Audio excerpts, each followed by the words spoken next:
must give the media full access to the scene of crime and various aspects of the investigations. 17.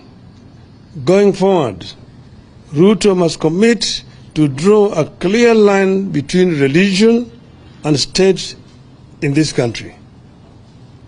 He has deliberately merged the two to enable his political survival and as a cover-up for his corruption. 18th, on Shakahola, Ruto is as guilty as those he is seeking to investigate. I repeat, he is as guilty as those he is seeking to investigate. The blood of those children who starved to death crying for a spoon of water is in Ruto's hands. On our planned protest rallies, we confirm that they are on tomorrow, beginning 6 a.m. on the 2nd of May 2023.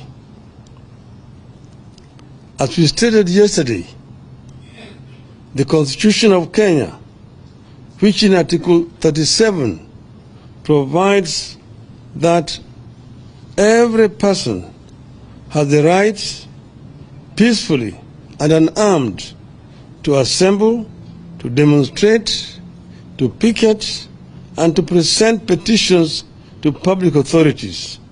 That has not been suspended. I repeat again, every person has the right peacefully and unarmed to assemble, to demonstrate, to picket, and to present petitions to public authorities. That provision has not been suspended. And our demonstrators tomorrow have been informed, and I repeat here, that tomorrow's demonstrations are going to be peaceful. Nobody is allowed to carry any weapon, and nobody should try to interfere with anybody's private business. We are basically demonstrating to present our petitions to respective authorities. Police cannot decide in advance that there shall be violence, then proceed to ban political activities that are protected by the Constitution. That is the making of a dictatorship. It amounts to a suspension of the Constitution. We will resist. We will resist. As we said yesterday, we shall present a petition to the IEBC, the Office of the President, the National Treasury, and the Public Service Commission. We repeat that the only violence and destruction of property that have taken place during our activities are when the police invade our marches and when Gachagua's hired goons to invade the Kenyatta family farm and stole sheep and cut down trees. Mr. Gachagua and Mr. Kamau Ichung'wah are themselves charged with sending goons to go and invade a farm and also a business premises, and no action has been taken by these police officers against them. It is instructive that to date, nobody has been arrested over that invasion of the farm.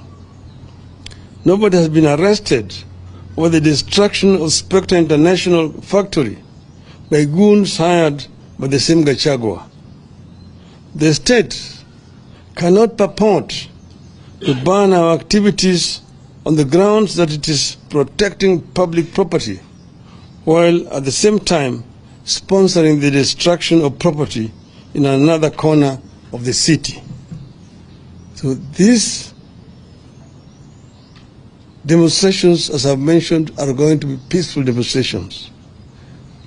Mr. Ruto, even today, has repeated that they are stand banned, that he's going to protect people's properties. We assure him there's going to be no destruction of people's properties. That is just an excuse. We assure Mr. Gachagua there will be no destruction of people's properties. Our people have been told to be peaceful. They're not even going to go to where people's places are. We're not going to markets. We're not going to shops. You say you're going to assemble at the Central Park in the city of Nairobi and march to the IBC headquarters and present a petition there. March to the office of the president along Uhuru Highway and present a petition. And also go to the treasury buildings. There are no businesses along those streets. So therefore, nobody will come up with the excuse that they are going to protect people's properties tomorrow. They want to take this country to the dark days when people are not allowed to protest or to march. I invite them to see what is happening in France. Citizens have been demonstrating, buying tires on the streets in France, and they are protected by the police. They've been demonstrating in Europe, in Britain. They've been demonstrating in Israel. They've been demonstrating even in Japan. So we want to tell these people that Kenyans fought very hard to bring this new constitution. We will ensure that the provisions of this constitution are protected. The civil rights of the people of Kenya must be respected by whoever is in the regime, unless they want to impose a kind of civilian dictatorship back on our people. Asanteni sana. End of the statement.